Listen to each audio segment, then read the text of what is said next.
At this point, I'd like to introduce Tim Reynolds. Tim Reynolds has worked at a variety of startups for over 10 years in New York City. He has intimate knowledge of Android native development and has worked for the past year on Flutter development, building iOS and Android mobile apps.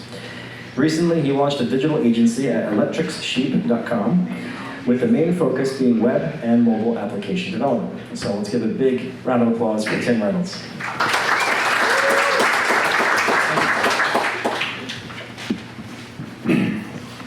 Okay, so the variant news app that Christoph, Manella, and myself have been working on. Christoph's right here in the front row. Basically supports chat. I mean, we're also looking at, for the headline news section of the app, looking at a machine learning progression for the next phase, but right now it's a basic filtering, similar to what Google News is doing. And we're going to be implementing also more independent news sources within the news app.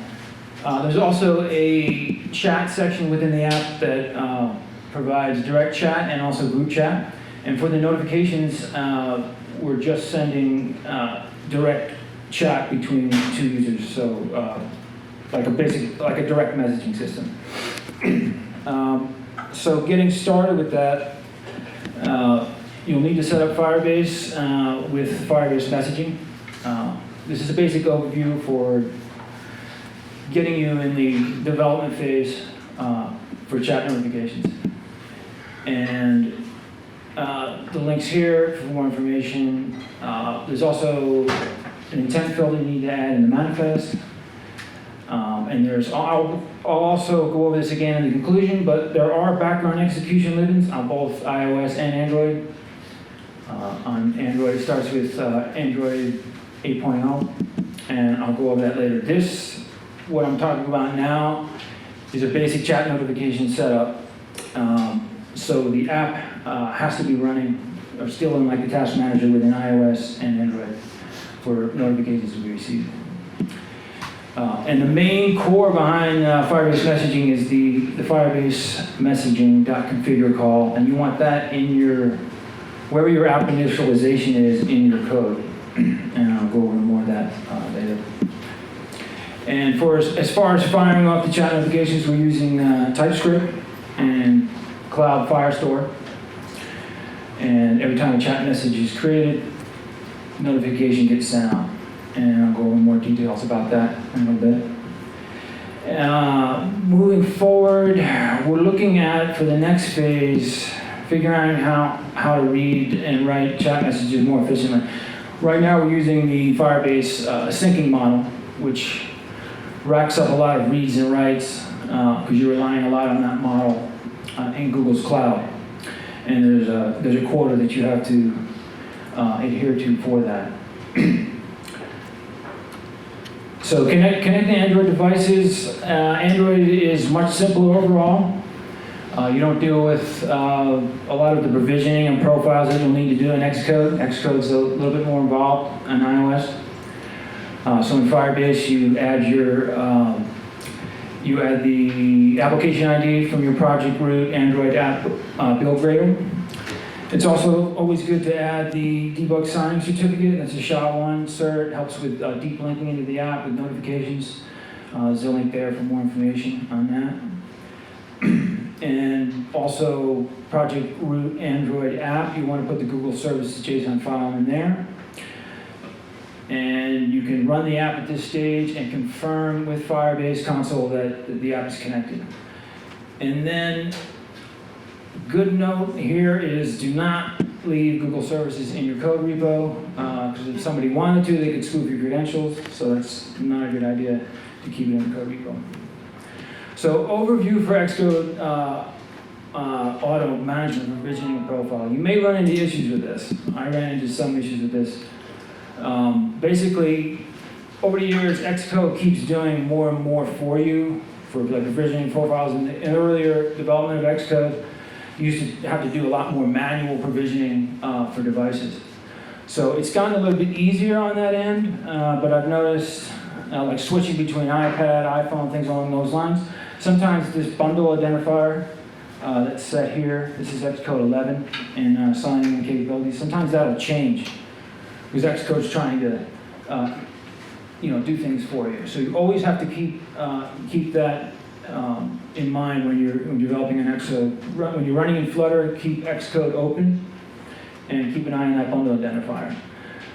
So things that are tied to it for notifications in the Firebase console, iOS devices have a companion Google service info plist file. And I also have Google sign-in for my iOS app, so I need to add the CF bundle URL to the info plist, which comes natively in with every iOS app. And you need to add the refresh client ID. And in the Firebase console for iOS, make sure the Apple APN notification is set. This is in the Firebase console. I don't have screens for that. But basically, you select the app, you go into cloud management, and you upload the APN key. Actually, I think I have it in a further slide. So connecting the iOS device, it's similar for Android devices. These are the screens for the Google Service Info plist. With this Google Service Info plist, you want to make sure it's going to go into your download folder. You want to make sure you move that file, put it into your project root, then iOS, and then the runner folder. And then go into Xcode and right-click on the runner directory and link the file that way. Otherwise, if you reference the file, you leave it on your desktop in your downloads folder, it's going to create a reference for it, and you'll forget about it, and it'll create all kinds of issues. And then moving forward, this is the example for Google Sign-in on iOS of adding the reverse client ID. This is the CF bundle URL types that gets added. Also, one thing I've noted, Christoph had mentioned to me, Apple's going to be requiring Apple sign-in for any Flutter apps that use Google Sign, or I believe similar sign-in mechanisms like Twitter and Facebook. I don't know the exact date on when Apple will be requiring that in the App Store. That's something to look at, and I did start to take a look at Apple sign-in. That's a good thing to make note of. Here's the Firebase setup for iOS App Delegate. And I'm keeping this simple at this stage. It's basically you just want to make sure the import Firebase is here in Xcode, and also there's the Firebase app.configure after the boolean here.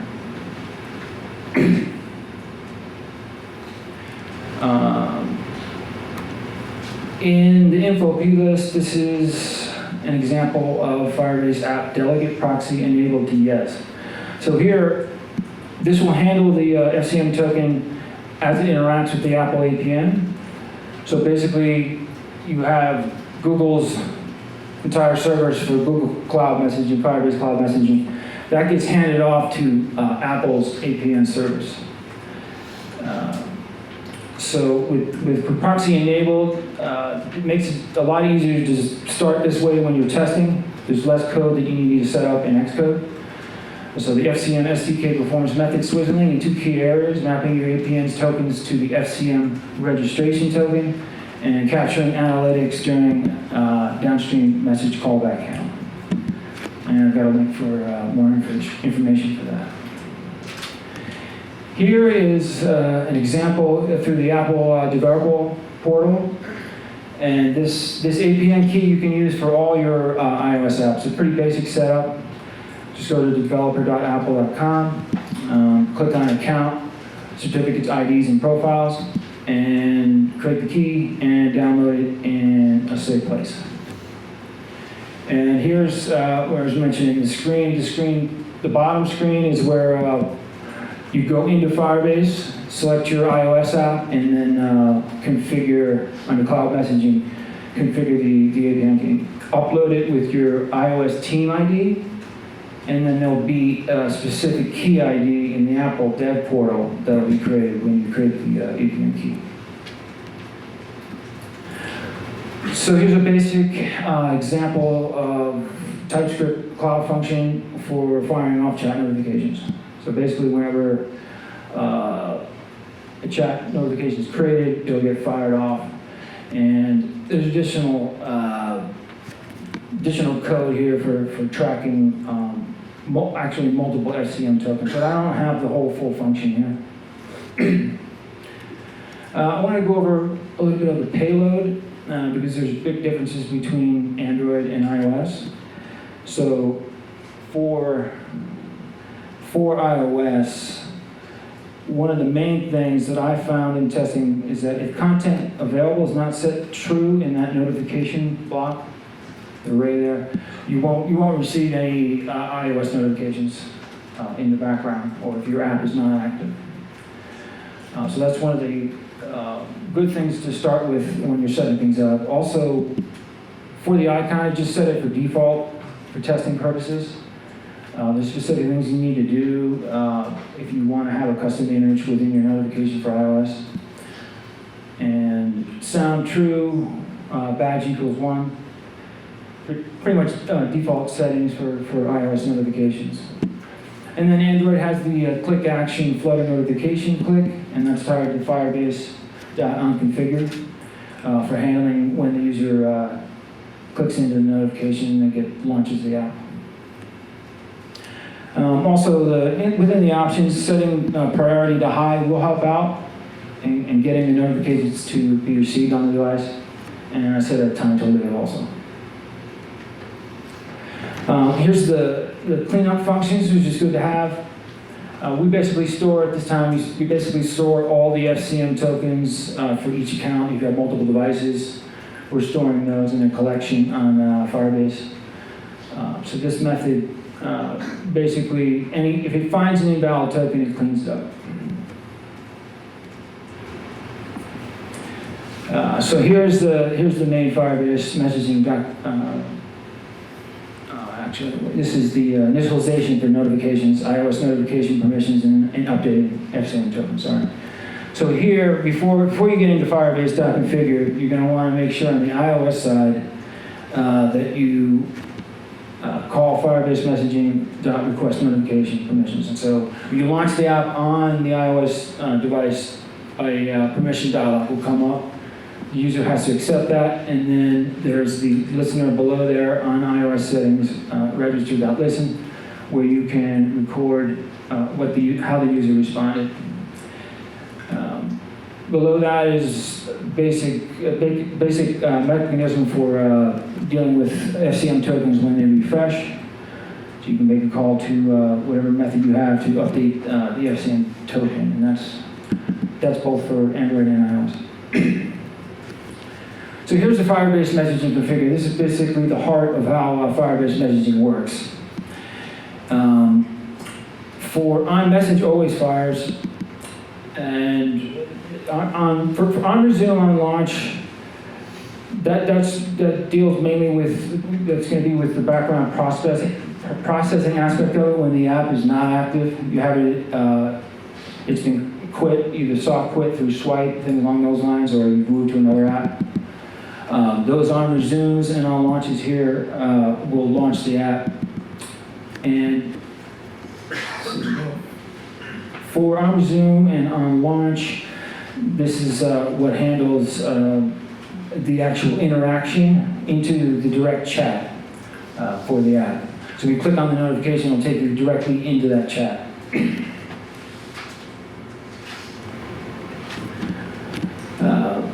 So let's see.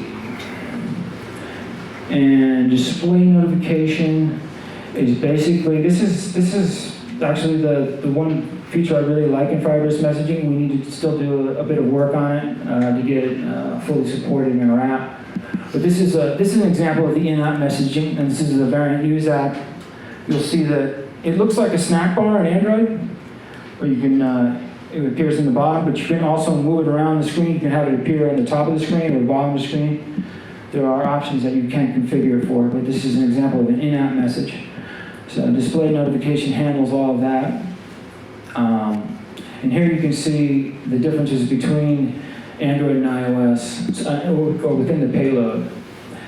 So for iOS, you're basically getting the chat message straight off message. And same thing for sender. And then for notification title, there's a main key APS, which is unique to iOS.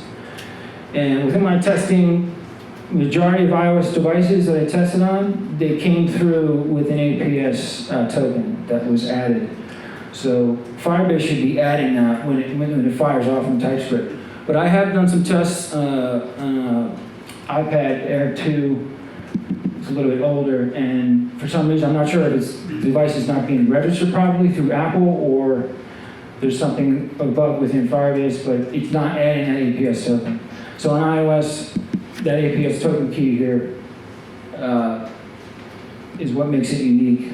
And you'll get the alert title and then alert body to get those data points. On Android, it's coming from notification title, notification body. So Firebase Cloud Storage model for syncing data. As I mentioned earlier, it does all the heavy lifting for you as long as you just sync with snapshot calls. In Firebase, you can just rely on all of the built-in syncing in the cloud with Google Firebase. That's going to be a lot of reads and writes, and as your app evolves, it's good to abstract things out and look at trying to store more data points locally. So that's what we're looking at right now. We're looking at creating an open source project for that, chat notifications with background processing, the full package, everything, getting everything working. So we're looking at limiting database Firebase Cloud read-write operations and data transfers. And then we're looking at utilizing Hive for the data store to sync data from Firebase Cloud to the local device. We're also looking at typing indicators when people are typing within the chat. What would be the best way to do that locally to keep that in sync? Also, activity indicators for users, whether they're offline or online. And also, keeping the last message received in chat is pretty important, especially when you have list views and you have all your chats. It's nice to display the last message within that chat. So we're looking at a more efficient way to do that locally. And also for Flutter chat notifications, curl is a really nice thing to use when you're testing. You can fire it off quickly. Where it says, it's hard to read here, server key found. You want to take that off of within your Firebase console in the settings. There's the legacy key I don't think is working anymore. I tried it. So there's a new, much longer key that you can use. So you need to place that in there within your Firebase console, and then further down there's the to field, and that's the actual FCM token, which you can get from your development code. And you can fire off, this especially helps on iOS, because iOS is a little bit trickier with the APS structure in the notification, but it helps in testing. So testing notifications, put device to sleep for short and long periods of time, hibernation mode.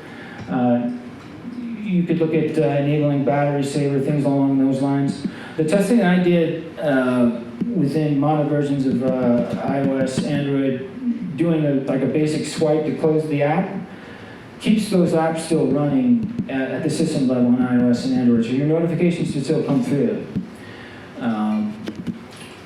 Also, rebooting the device, I tried that, tested, notifications still coming through.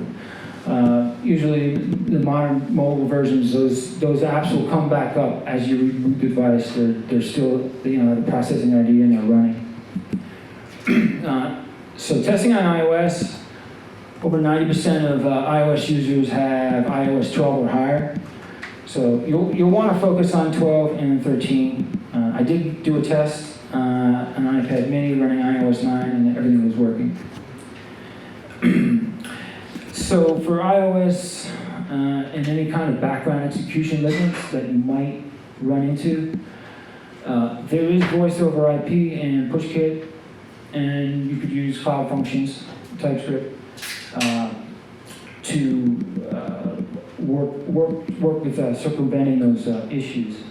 I have a link to a Stack Overflow doc that goes over a little bit of that. I haven't found too much documentation on how to do this, but I'm looking into building that out on my own, see how that gets set up. And the notifications do not work in iOS Simulator, so don't bother expecting them to work. It's always best to use a physical device when you're using notifications, testing notifications on iOS. So Flutter chat notifications, testing inclusion, testing on Android, just a little bit more. The background execution limits were introduced in Android 8. The main Firebase messaging package website has an explanation on how to hook all that up. I'm in the process of doing all that. But you need to create an application class within your Flutter app and hook up a background handler.